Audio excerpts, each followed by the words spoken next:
Hey there, movie fans, it's your boy Peter Pablo, and today we're talking about Man of Steel.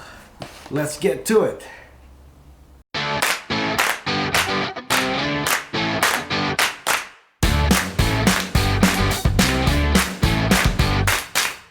Man of Steel is a 2013 film from DC and Warner Brothers, directed by Zack Snyder.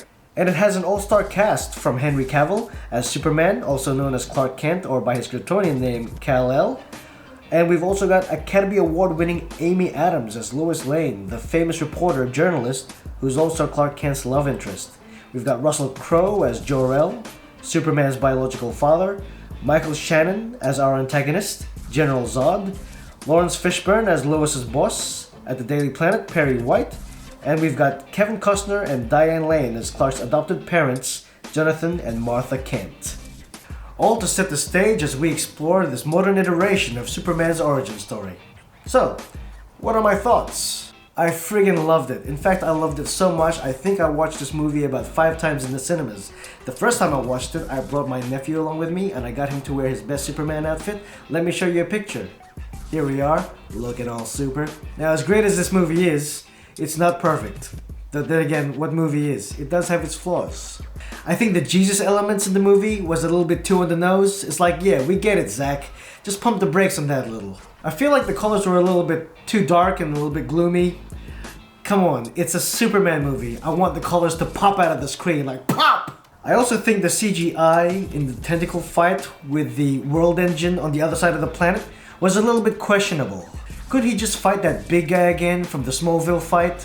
Although it did make for a great scene when Superman was underneath the gravity beam of the world engine. And as he's looking up at the gravity beam, you can see for a split second that Christopher Reeve's face was superimposed on Henry Cavill. Okay, here we are. Here's Henry Cavill looking up at the gravity beam. Just wait for it, wait for it. There! I thought that was a nice homage to the original Superman.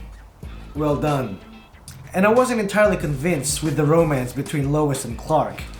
It felt like it lacked chemistry and seemed forced, especially with some corny dialogue exchanged between them on the second half of the film. I really dug the father-son elements in this film. Russell Crowe and Kevin Costner's performances really stood out, but I guess that comes with the territory when both your dads are Robin Hood. Like that scene that we saw in all those trailers where we see a young Clark Kent saying, "Can I just keep pretending I'm your son?"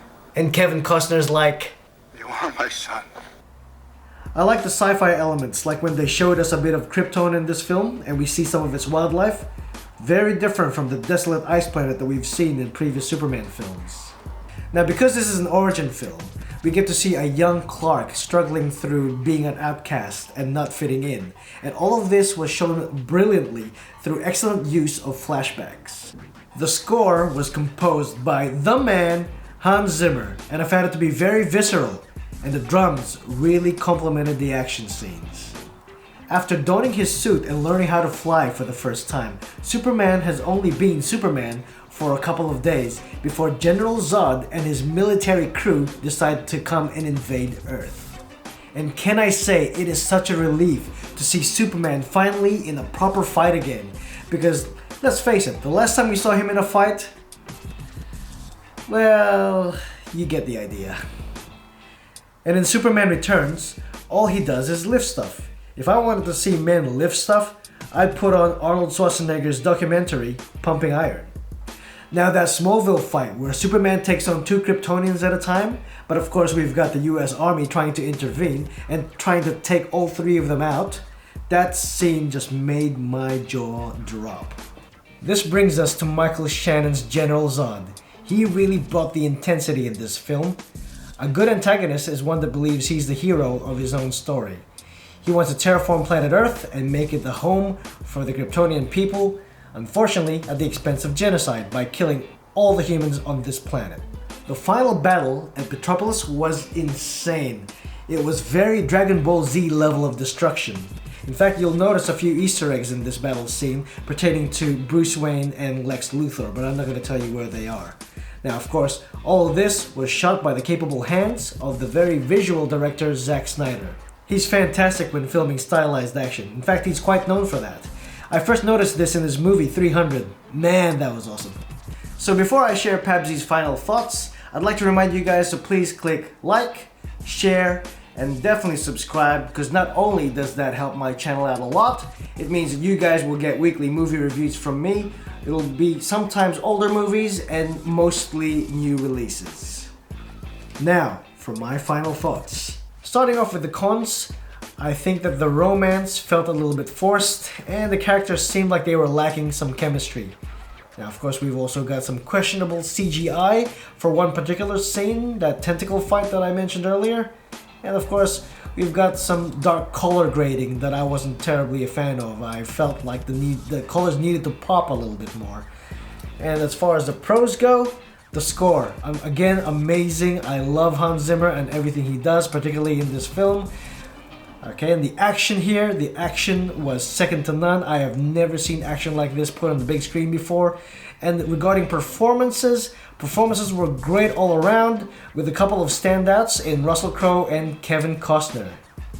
As sacrilegious as it is to say, I think Henry Cavill is my favorite Superman currently on screen. And yes, I signed up to a gym after seeing this. Now before I go guys, I want to thank you all for watching my very first review and supporting my channel. Tell me your thoughts on the movie in the comment section below. Whether you agree with me or disagree with me, it's all good, because all film is art and all art is subjective. Let's just make sure to disagree respectfully, because at the end of the day, we're all part of the same team. So let's be movie fans together.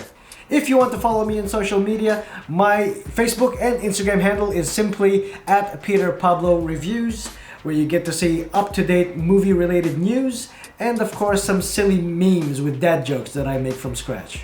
Once again, thank you guys for watching my review and subscribing to my channel. Now before I go guys, I want you to sound off in the comment section below to tell me, what should I review next? And who am I? I'm Peter Pablo. Bye for now.